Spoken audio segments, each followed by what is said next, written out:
Blog Talk Radio. Franchise pros, Stan the Man, Paul Segreto, Badlands, baby. Franchising today, sustainable growth, the sensible franchising. Franchise today, sustainable growth, the sensible franchising. Franchise today, franchise today, franchise today. Well, hello everyone in the franchise world. My name is Paul Segreto, and this is Franchise Today. I have my co-host Stan Friedman from the great city of Atlanta. Stan, how are you today?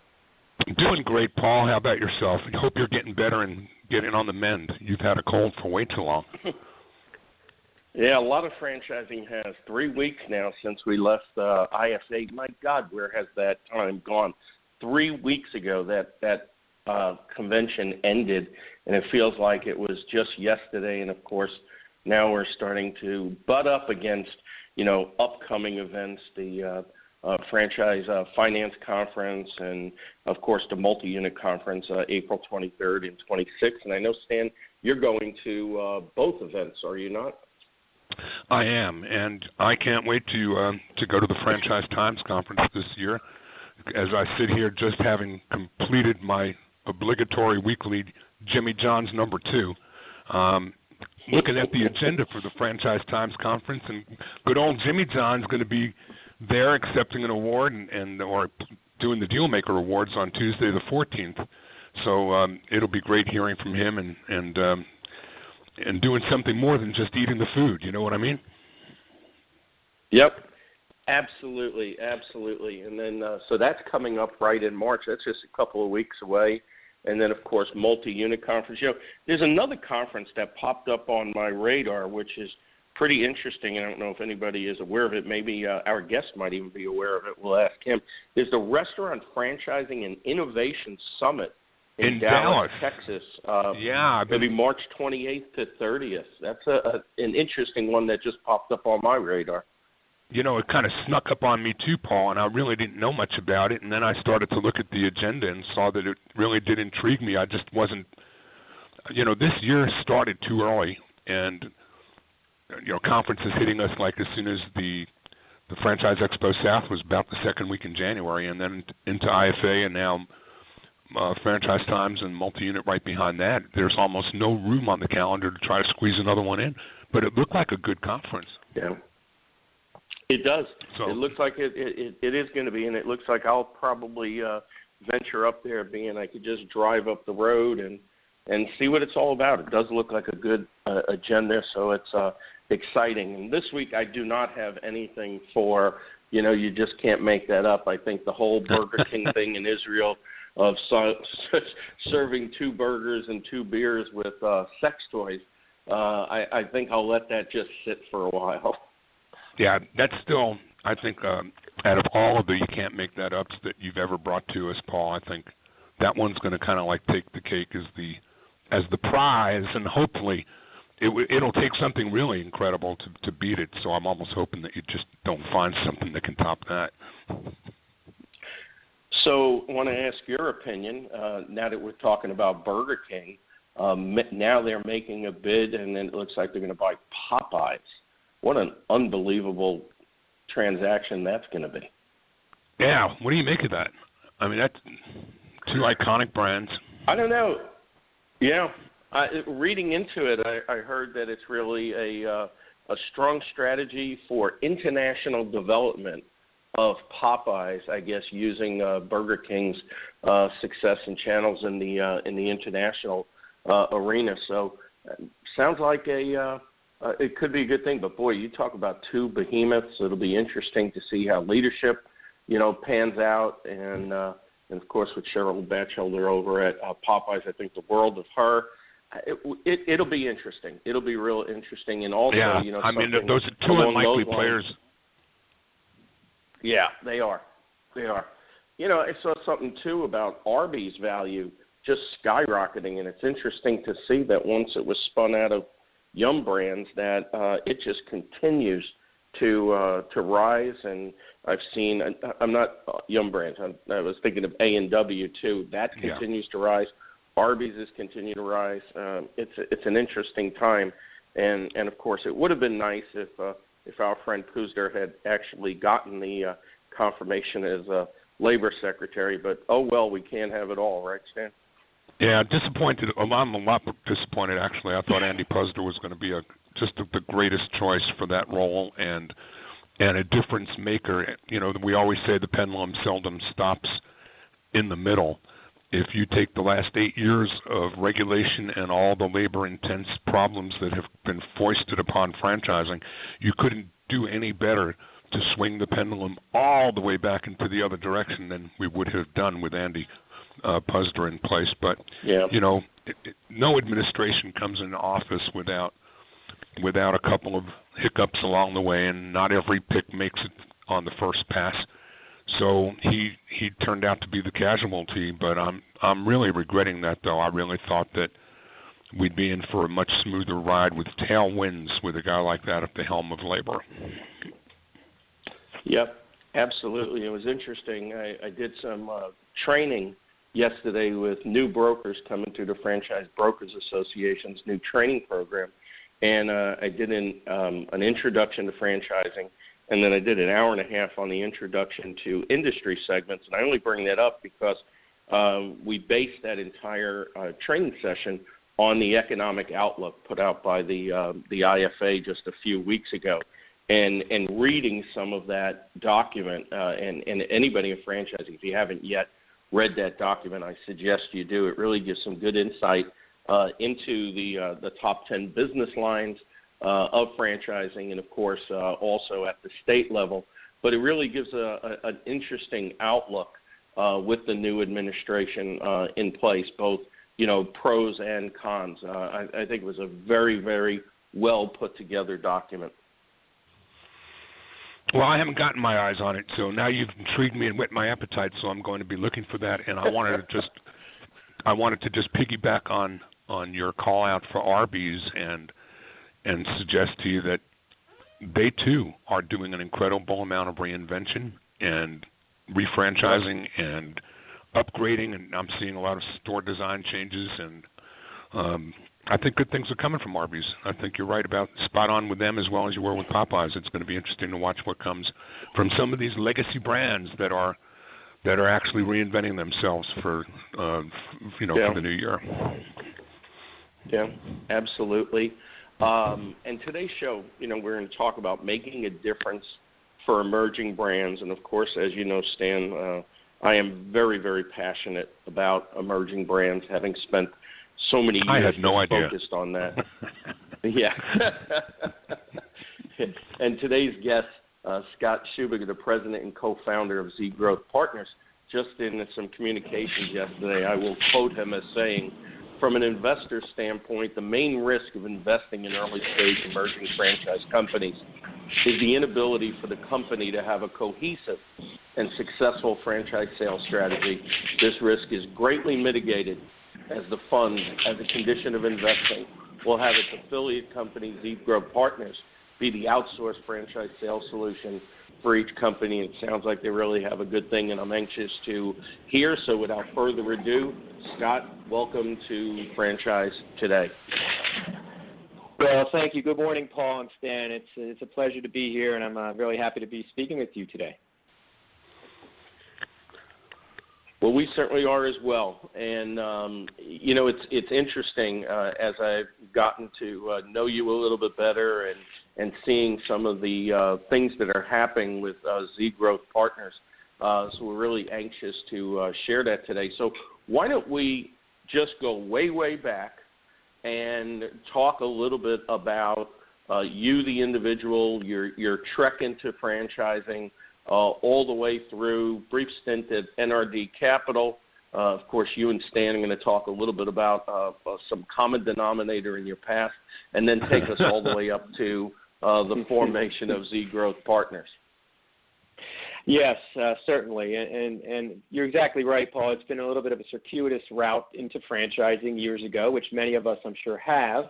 but it's been truly a passion over the last decade and a half, almost 2 decades of just pure pleasure working with emerging brands. But if we go back just real briefly on the early days, when I got out of college at my football collegiate days, I was going to be a football coach. So I went on to get my master's degree paid for as a graduate assistant. Thought I was going to be the next Lou Holtz in the early 90s, and went out to coach a football team in a Cow Country, USA, Pennsylvania town in a boarding school. And although it was a good experience, for a 24-year-old guy looking at cows every night, it wasn't perhaps the most exciting thing. And I remember I got a call from an old college buddy in May, right before I had to go see the headmaster and tell him whether I was coming back or not for the next year. And he was a Massachusetts, Boston guy and was summoned down to run a sales office for a telecommunications company in northern New Jersey. And boy, did they stick this guy, in an unknown territory. And he basically made a plea for me to come help him, knowing I was a New Jersey boy.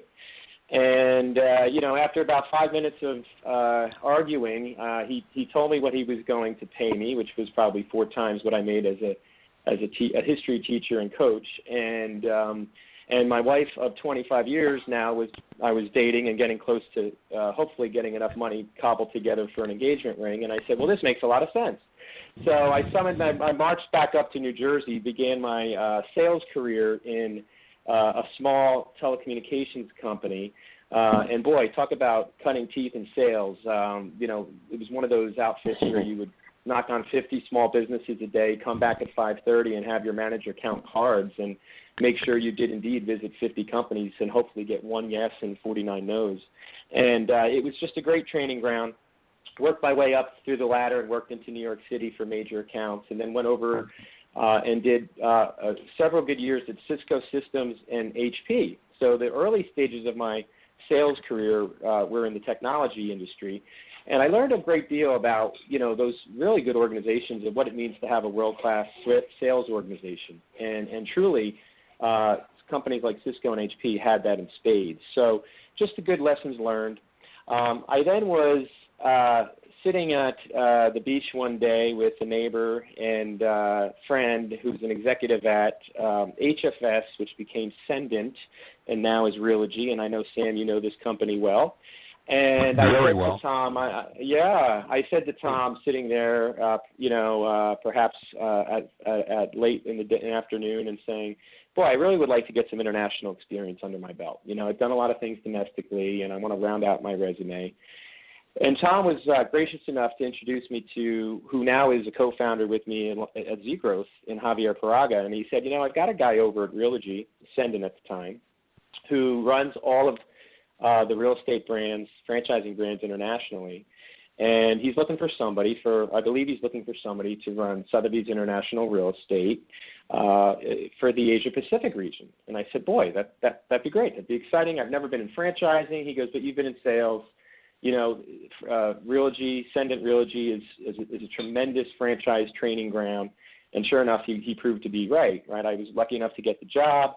And Sam and Stan, as you know, sort of like there's a football coaching tree that Parcells and Belichick turned out lots of football coaches. Well, Sendent really is a franchise sales tree, coaching tree, if you will, where there are a lot of folks that got trained there under one roof with a conglomeration of brands, and it really was a great way to cut my teeth in the industry. So I had successful stints there on the international front, sold myself out of a job, so I guess that was good, right? We sold every market we could over there, and basically was lucky enough to come back and run a domestic brand, Better Homes and Gardens, when they launched that brand domestically for real estate franchising. And then what happened was, along the way, these folks, the Sam Casses of the world, Stan, who you would know, and Tom went on to work for Henry Silverman, who founded HFS, still does today. He works with him now in a real estate private equity fund. And these folks who had gotten into private equity had gotten into acquiring franchises, which, of course, in the last decade has been extraordinarily relevant. And so when they would get these franchise companies, They would get under the covers a little bit, do their further due diligence, and they would be like, well, we kind of need, we're a little concerned about the franchise development. Scott, can you come in and with the team and grow the brand? So thankfully, I've had some good mentors along the way who believed in what we as a team could do, and we had some great success at companies like Rita's Ice, which was a 30-year-old iconic Philadelphia dessert brand, and we basically took that out of the reaches of Philadelphia and turned it into a global player with deals as far away as China and many, many deals out in Texas and California. So we made it a true national brand. That story repeated itself again that when Sam Katz at TZV Capital had made a majority investment in Lyft Brands, one of the major brands within the Lyft Brands portfolio, which we all would know is Snap Fitness. And I had the pleasure of working over there with Peter Taunton and helping strategize on growth for that brand. And so the story had repeated several times. And I finally said, after being in many private equity boardrooms and, getting asked a million questions on how we're going to grow the EBITDA, that, I wanted to kind of get on that side of the fence a little bit. And so I had the pleasure of getting to know Aziz Hashim, of course, over at different conferences, was really enamored with his approach, as just about anyone would be, and how astute he was with franchising. And I had gotten word of what he was what he was up to, right? Like what he wanted to be launching out soon. And so I said, I have to get some one-on-time with this individual. And for those of you who know Aziz, he is extraordinarily hard to get pinned down one-on-one, right? Right? So I had the clever idea of sponsoring a chairman dinner so that I could sort of corner him. I don't know if he knows this part of the story, and be in a room with him where I could get 5 minutes of his time. And after an initial discussion, I was fortunate enough to be hired as his first operating partner for NRD Capital. So then that led me to just a crash course in private equity, coming at it from that end and making acquisitions or looking at making acquisitions of emerging franchise brands, and it was just a wonderful experience. And yet, although it was wonderful, it even further fueled my fire, if you will, for wanting to go out on our own. This was gnawing at me for several years. The stars hadn't quite aligned with Javier Paraga, who was my first boss in franchising. And, finally with the likes of Al Mendoza, Javier and I, the stars aligned about 15 months ago, and we were able to launch ZGrowth Partners in January of 2016. And, really after identifying a niche in the marketplace, we decided to go out and launch ZGrowth Partners, and it's just been a whirlwind ever since. And I'm sure we'll get into what ZGrowth is all about in a second.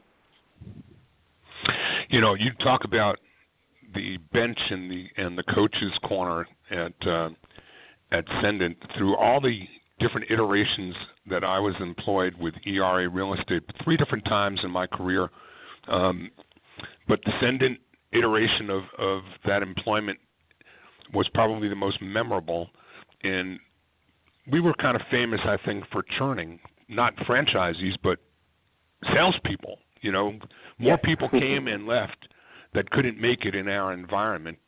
But when you are Correct. working under that kind of intensity, those who did succeed, it's no wonder that that fraternity is guys like you and Del Santro and Jose Perez and Arnie Kernis, and I can think on and on and on to all the other names that have been. We could go down the list. Yeah.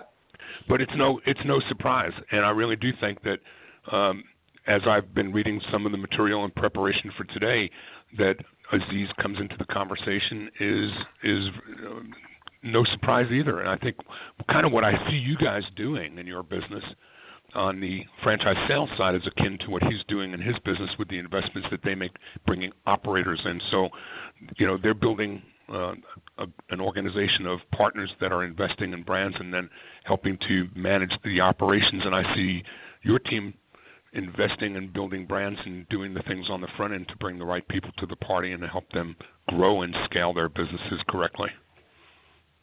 Stan, you're exactly spot on, and that's just it. And I can point to one really good example.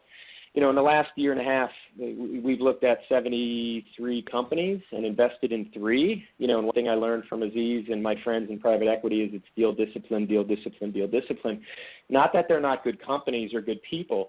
It's just that how do I best position and partner with these companies for mutual success, right? And we know what we do well, and if it's out of our box, we then turn them over to perhaps Franchise Foundry or perhaps someone else that it might fit at the time. So, the real thing is just sticking with deal discipline, and we couldn't be more proud of 2 significant relationships that we've built already with really tried and true senior organizations. One being a new name that many might not have heard. It's called Due North, but many in franchising would have heard of Calhala.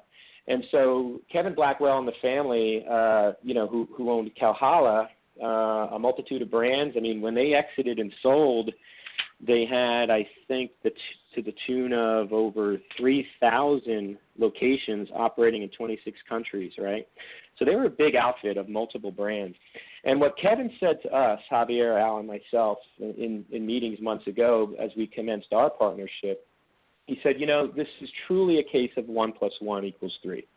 And what he meant by that was, they're extraordinary with an infrastructure and support and operations, and even a big group like that oftentimes struggled with really good, prudent, growth and franchise growth, development growth. And so when we plug that piece into the equation, boy, it seems like a really good engine. And secondly, that has repeated itself just a month later, where we were able to partner with the Lee Inicio Group. And we all know the Lee Inicio story with Massage Envy, subsequently The Joint, which went public, Amazing Lash Studio, which is doing extraordinarily well, and now with their new concept, Serious Day Spa.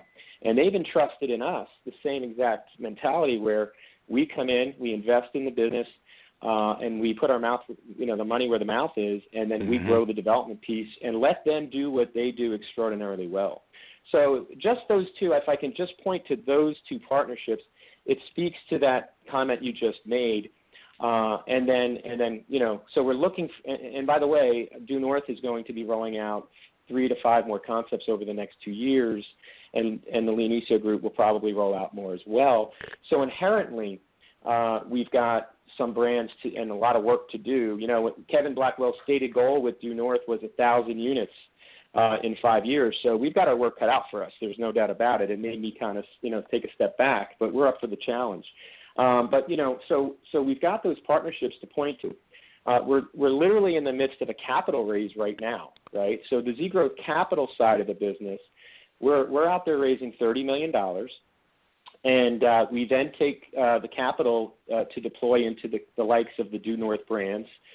We can get specific into some of them if you'd like, and into the likes of the Lee Inicio Group, Serious Day Spa brand. And so to your opening statement, Paul, which thank you for quoting me on that. I think that's kind of extraordinarily relevant for us, is that, we've recognized that, for investors, you mitigate that risk. We feel we can mitigate the risk, and we feel like we can maximize our investment if we can control it somewhat. And the way in which we control it is our team is hired as the exclusive franchise sales development arm with dedicated people on payroll, tenured franchise sales people with 10-plus years experience. These are not newbies. So when we can help control that process and be part of the strategy and have skin in the game, we feel that that's really, owning up to our clients that, we're here to help you grow. So that's really the beauty about ZGrowth Partners. Absolutely.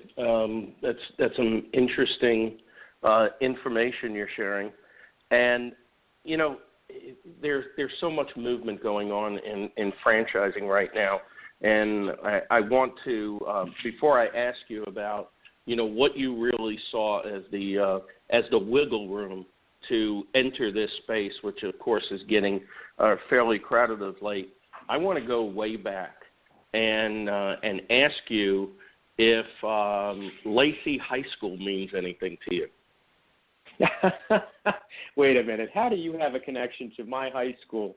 Lacey High School, yes, a nice little lake community in Ocean County, New Jersey, a great little place to grow up. Pretty quiet town, not a heck of a lot going on, but a heck of a fun place to grow up. Yeah, so How it's do you know interesting Lacey? in the Asbury Park Press, which of course has been available since 1905 to 2017 with some 2.2 million papers archived online, and I'll read this. And it says, Scott Schubiger, a Lacey High School graduate, completed his Bowdoin College of Brunswick, Maine football career as an anchor on the Great Scott defensive forward wall. Hey, Stan, would you believe this? That all the defensive linemen, 5 of them on this defensive line, were all named Scott. Yes. Leave it to you to pull that this is out a of. great find. That is a great find. Yeah, we had a nose guard, Scott, that was about 5'6". You couldn't block him. Tasmanian Devil. We had 2 big tackles out of Florida, and we had 2 defensive ends, one out of St. Louis and myself. And to believe it or not, all 5 were named Scott. Yes. Yeah, great. You can't Scott, make that up, for Paul. sure. And I love. No, you can't make that up, and I love pulling out that type of information. Usually, Stan will find something that you guys are connected way back, but obviously your connection is far more significant than what I found. But I always like to have a little personal side of things. That was great. It's interesting. I totally forgot about that, Paul. Thanks for reminding me. That was great. So Paul raises an interesting question, Scott. That your space is getting really crowded. There are a great many people just circling the wagons, and I guess driving up the multiples of value to a great many companies that might be cashing out well these days because of all the interest in investment in franchising. What do you see? What are the tea leaves that you're reading as to what that space looks like here for the balance of this year and moving forward with a new administration? Yeah, no, it's a great question, and again, it's a space that there's so many players that we have to sift through that, and we want to help every single founder out there that reaches out to us and is passionate and has this great brand, but 1 unit or 2 units, they don't know how to franchise it, or maybe they have an FD and they took 1 check, but they really don't know how to grow it, right? So you want to help these individuals, and that's the beauty of it, when we can get these guys to start seeing growth. And so first and foremost, just to from a discipline standpoint, we know that we look for a certain number of things in a concept, and they have to, right? For us, we have created sort of a proprietary scorecard internally for our benefit, for our investment committee's benefit, right? And these are things that are important to us. This doesn't necessarily mean it's a list that's important to everyone, but for us to even think about investing in them and growing this business, I'll give you some examples of things that we really look for, and actually literally scorecard on a spreadsheet. And that would be, first and foremost, the first question we ask literally is, can a franchisee make money in this concept? Because it begins and ends with the franchisee.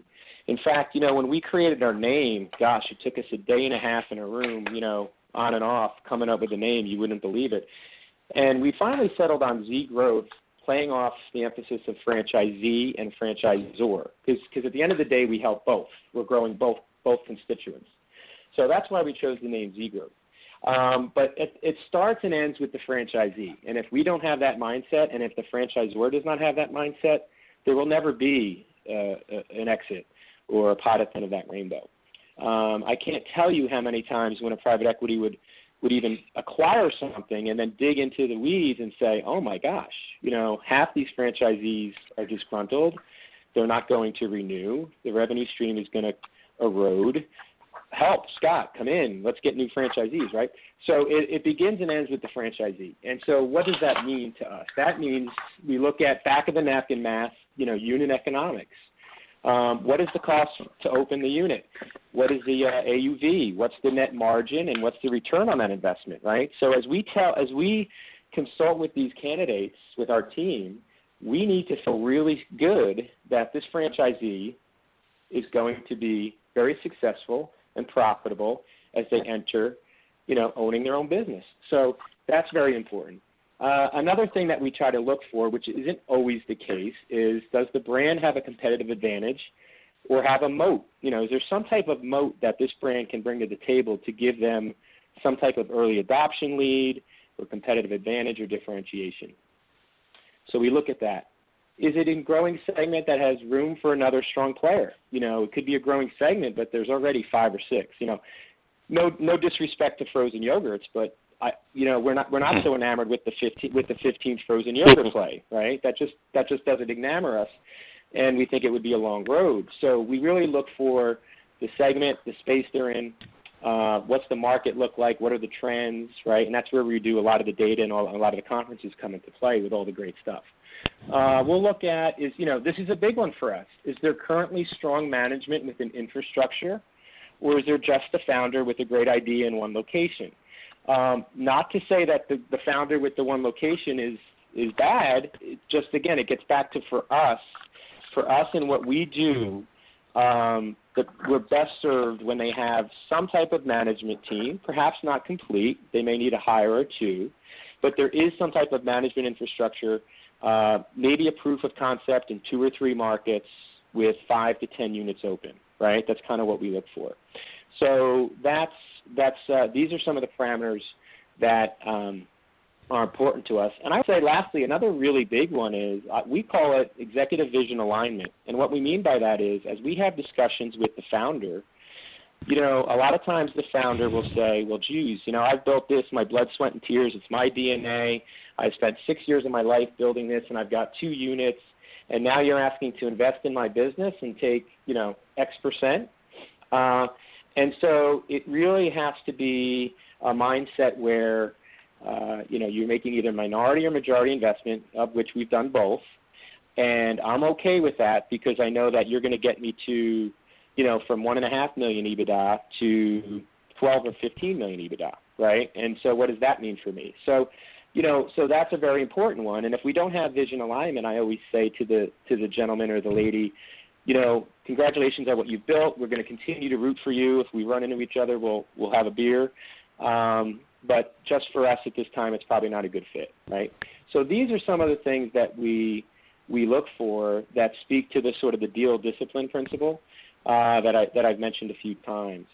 As far as trends go, we see some interesting things, believe it or not, in a number of categories. We like the health and wellness space. I'll give you an example. Serious Day Spa, which we're now covering, is a tremendous concept. There are a lot. Once Massage Envy was out there were a lot of carbon copies of singular massage places, and many doing well. There are sort of this singular one-trick pony for lashes or nails or waxing. With Serious Day Spa, we're going the other way. We're going to where you can get all of these services under one roof. So think membership model, consumer walks in, instead of getting in the car and going to 6 different places, they could get nails, waxing, blowout, skincare, massage, all done under one roof.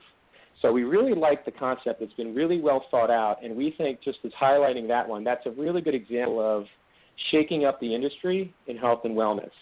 And we think we've got an early adoption lead with this concept to grab market share.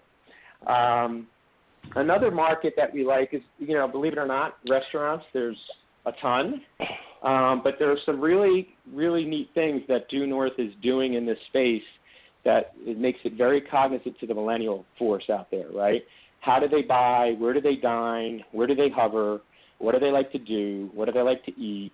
And so when we can create some brands from scratch, so to speak, we think that they have a great template for some of these brands. Give you another example. Scotty's Brew House is is an acquisition that was just made by Due North. Scotty's Brew House was created by a gentleman by the name of Scott Weiss, who I'll be with tomorrow. We're looking at a site down in Florida for further growth. And it's a 20-year-old Indiana-based sports bar brew house that has got Scott's DNA all over it. He's got this tremendous culture, tremendous work ethic. His people are well-trained. They have business cards the day they're hired that say, at the end of my shift, I want to make blank proud of me, just to give you an example. And they carry this card with them. And so just one small example of how when you're taking care of your people, they will take care of your customer. And when you walk into a Scotty's, which has 19 open, 17 in Indiana, 1 in Illinois, and 1 in Florida, and we'll be growing that brand significantly from the Midwest out, you feel it. It's very palpable. And it's just a tremendous concept that is done well. So in this day and age where there's a lot of restaurants that, as we know, we hear almost every other day, 43 of these are closing, 53 of these are closing. I think for some of those larger Titanic-like brands, they're harder to shift and move quickly and be nimble.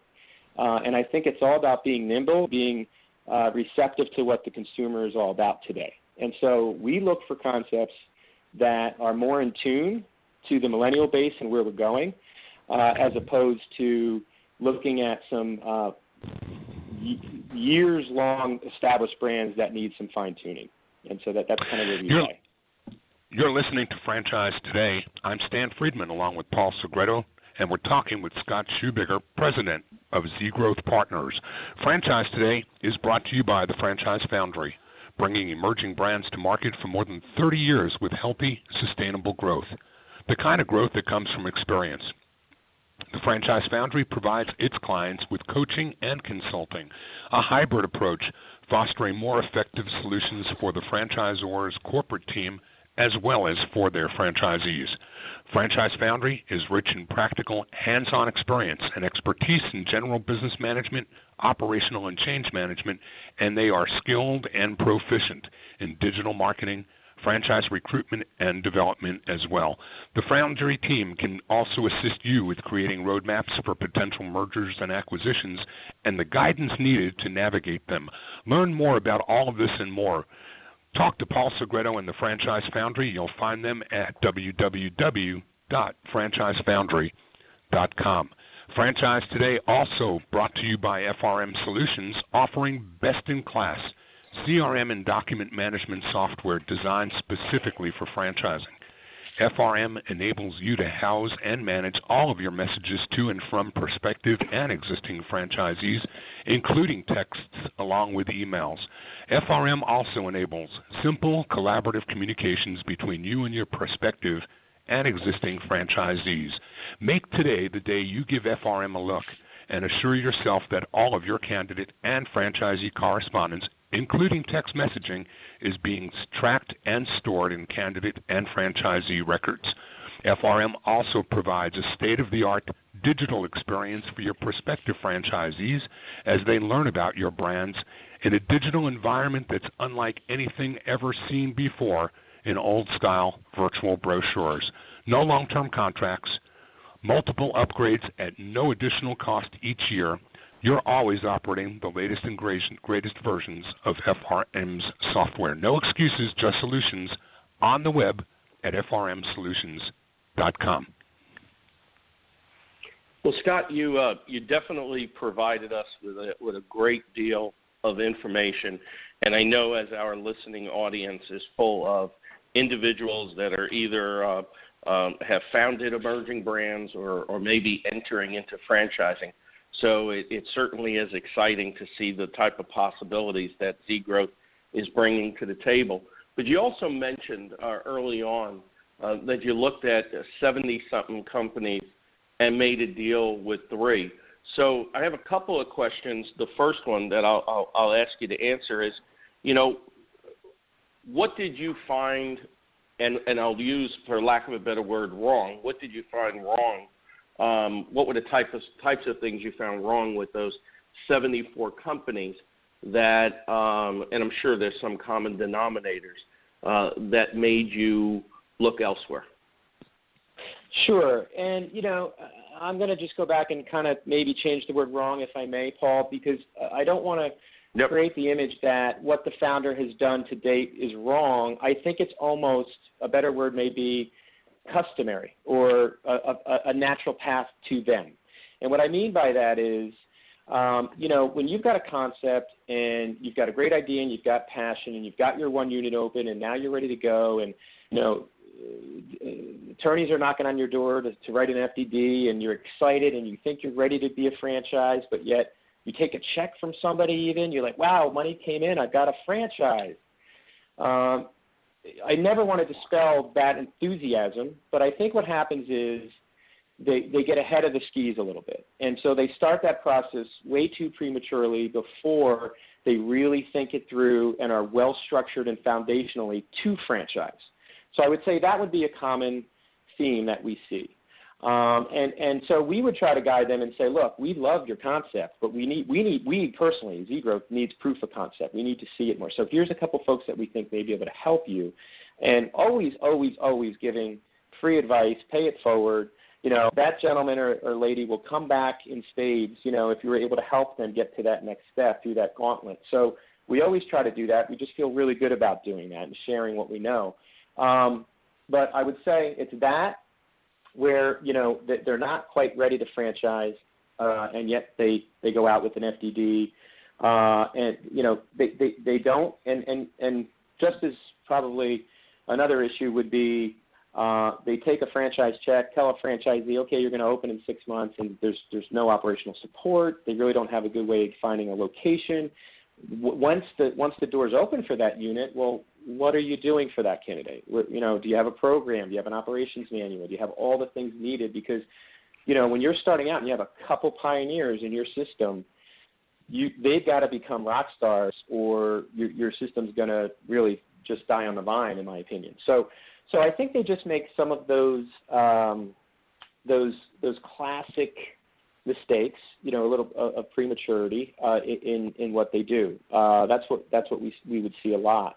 And what we really try to tell them is, look, guys, begin with the end in mind. And what I mean by that is, they'll all tell you, all founders will tell you that they want to get to a system where it's a substantial size, but also there's a monetization event at some point, right? If you're not thinking about your monetization event from the beginning, then you're losing the ability to have a great monetization event. So beginning with the end in mind, we then back into it and say, well, we know from being on both sides of the fence, what are these private equity companies looking for when you get to a 5 to 6 to 8 million EBITDA and they start knocking? What's going to raise your multiple? What's going to give you a 10x instead of a 6x? So there are a lot of things that we try to talk them through that systematically must happen as they're building their system to get to that great event at the end of the day. And that event can come in 2 years, it can come in 5 years, it can come in 8 years. But, all along the way, we believe that you should be doing the necessary steps that will then get the next step, which will get you that result that you want. So looking at it from the perspective of a proven concept, are you looking for brands that have a proven concept as a corporate operation, and maybe it's a location or two before they've actually started franchising, or do you prefer them to have several units under their belt in franchising before you come on board, of course, albeit with a proven concept behind it? Yeah, I would say for us it's the latter. We would prefer that they have either, a company-owned unit or two and 2 or 3 franchise units open, ideally in more than one unit. If they're Dallas-based and they have one unit and they sold one to their brother and he's in Dallas, that's good, but it would be more meaningful if we had it in multiple areas or geographical locations. So so we're really narrowing that funnel down for us to sort of those scorecard-like parameters for us, or filters. And so when you really say 72 to 3, yeah, if we're deal disciplined enough about it, there aren't a ton of them that fit our criteria. And that just helps us get them out of the gate quickly, right? What we are not about, although we could be, but we just prefer not to be, is really coming in with just the founder and and going through and hiring the C-suite and like all of that, like hiring the key people, right? Our preference would be they're somewhat down that path, and they may need one or two more, but they're somewhat down that path, and they've got a few franchises open. That's more what we are looking for. Those are the candidates that, you know, they're kind of like on the precipice. They know they've got something good. They know they've got a proof of concept, but they're starving for capital, right, number one. Let's not forget the capital piece of this. We're not coming in just to help them. We're giving them cash injection, right, which then goes into the business. So we're giving them the capital needed to really fill out that management team or systems that need to be put in place to grow the system. So we put our money where our mouth is in that way, where we're giving them a capital injection. Some little bit, of course, may get taken off the top by the founder, but we prefer when the founder stays along for the ride and helps us with his vision get to that monetization event, the next monetization event. And so that's really what we're honed and focused in on. So from that perspective of putting your money where your mouth is, and you make a financial injection into the company, what type of criteria is in place as to how that money is invested in things? And of course, you know, to your point, that some might be taken off the top by the business owner. How does that work out? I mean, you have different people involved now in management. It's a small group. You put a significant money in. Obviously, it's got to go to certain things. How does that all play out with a young brand and probably a lot of times with an individual that is not as sophisticated in business as on your side of the table? Right. Great question. So literally in the agreement, in the contract that we strike, it'll say, you know, here's the capital investment for X% ownership. Here's what will be paid out to the founder, and the rest of the use of funds will be put to use in the company. And literally there's a very detailed Excel spreadsheet oftentimes that talks about what's the budget for 2017, 18, 19. Usually we look out 2 to 3 years, and how are we going to be forecasting the use of those funds in those areas. Some may be in operations, a lot will be in marketing, some may be in 2 more C-level hires, you know. So all of that gets done on the front end of a deal where there's nothing left to chance, so to speak, for the founder. Again, this is a true partnership. You know, this isn't a takeout. We're not looking to make that, and there's nothing wrong with that strategy too. Some founders just want that. We're more about at the stage where they may take a little bit off the table, but more importantly, that vision of alignment. They want to incorporate their vision and know-how of the brand with our expertise to get it to the level that we all would want. So from that perspective, the investment making in, how does technology play into the equation? Are you doing a complete evaluation of the technology that they have? And with respect to franchise sales, is ZGrowth bringing in their own technology with this? So kind of explain some of that so our listening audience has a better picture. Yeah, great question. And so what we do is we use FranConnect. We have FranConnect as our back end, and all of our brands and all of our databases, thousands and thousands of people that are either franchisee candidates or just people we know in the industry, because we also have the capital raise. We do a lot of, we use FranConnect as the back office, and that's where our franchise salespeople live. And so we find it to be a very good tool. We also are always on the lookout for ancillary brands and technology companies that we can, have partner with so that we can inject into those businesses. We're looking at everything from HR payroll systems to lead gen mechanisms. There's a lot of neat things from a funding mechanism. We're out there looking right now to be able to provide for our franchisee base the ability for each brand to partner with a means of financing as opposed to just relying on SBA loans. So, we're talking with savvy investors here. A lot of our franchisees are not one unit. A lot of our franchisees in the way we grow are multi-unit individuals who have brands of other concepts. Think a Dunkin' guy who has 20 Dunkins who may want, 3 Scotty's Brew Houses or 3 Encounters, which is this incredibly breakfast, brunch, lunch place that we're going to be rolling out here. So when we talk to those individuals, although they may have the means to the capital, sometimes they want to keep some of their powder dry. And so we're looking for partners that are inherent into the brand that we can just go to for some of these mechanisms. So we're always on the lookout for good partners, good service providers that can help fill out the pieces to the puzzle, if you will. Well, I'm always interested in looking for people who are looking for alternatives to some of the things they're currently doing, but we'll let that slide until we go offline and talk about that at a later date. I'm interested today in how you're going about finding some of the great buyers for these brands. So people who we've talked a lot about who it is that you're focused on at the brand level.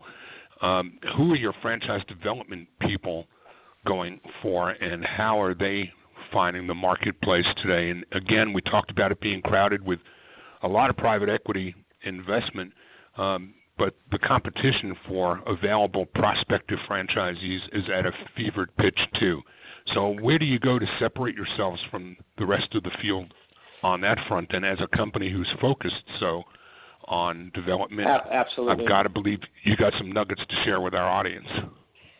Yeah, thank you, and that's a great question. I think for us, first and foremost, just understand that when we grow systems, we have a really a philosophy where we want to grow brands that we colonize markets, right? So what do I mean by that?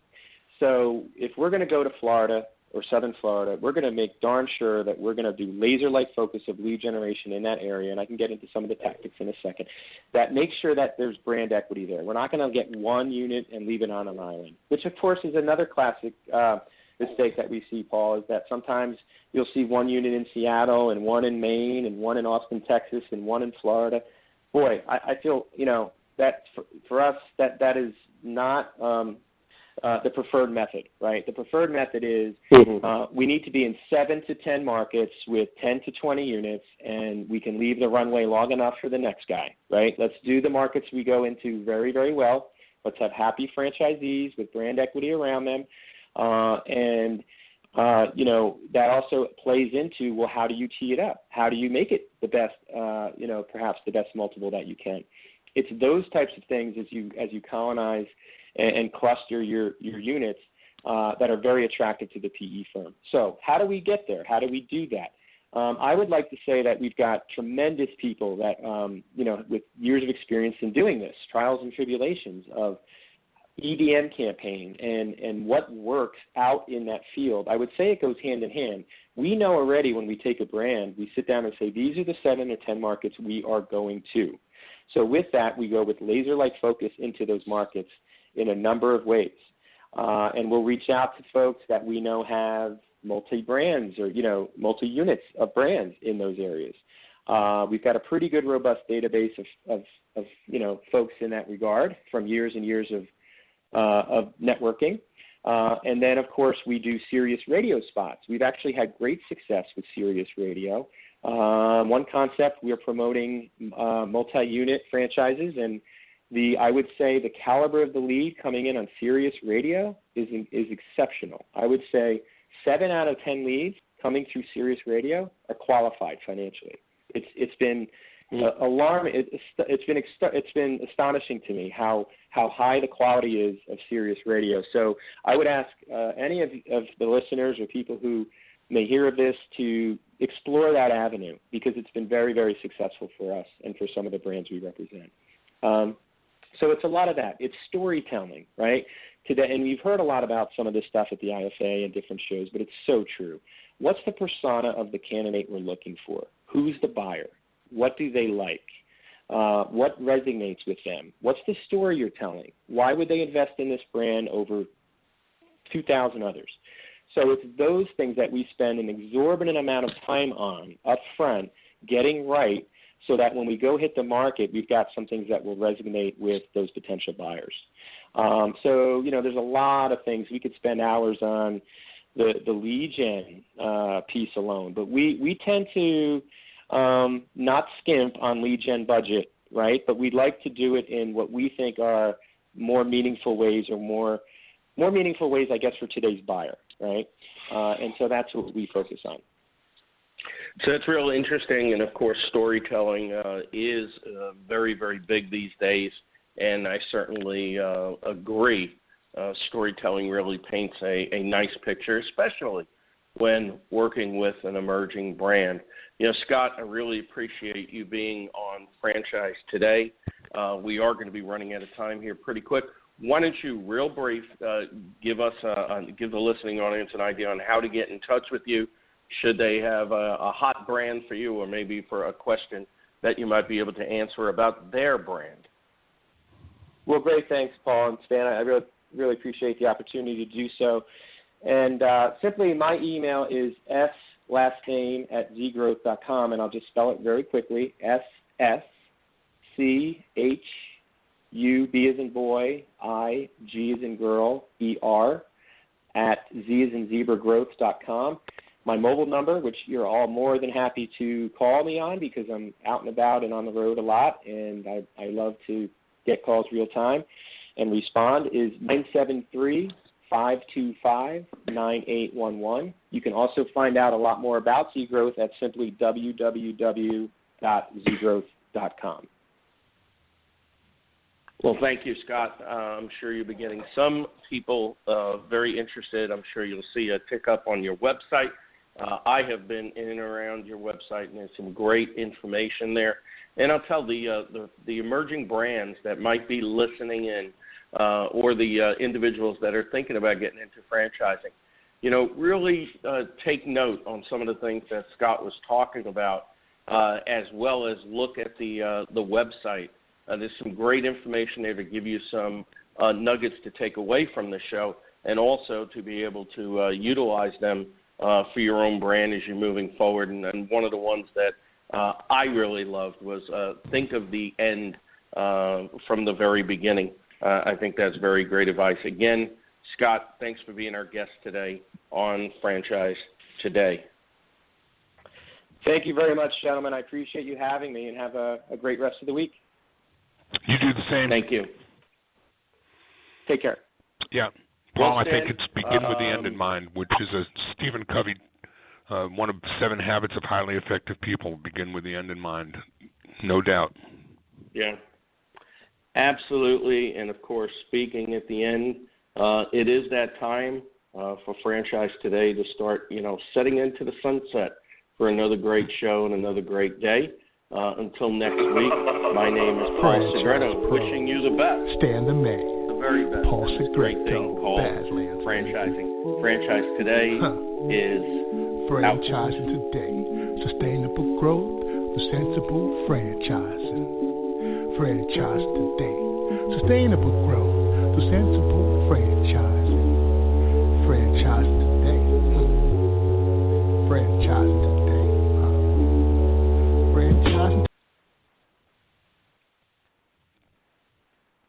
When it's PCS time, you know the drill. Pack, research the new base, get the kids in school, because family supports family. At American Public University, we support military families with flexible, affordable online education that moves with you. As a military spouse, your tuition rate is the same as your partner's, just $250 per credit hour. American Public University, education that moves with you. Learn more at apu.apus.edu/military.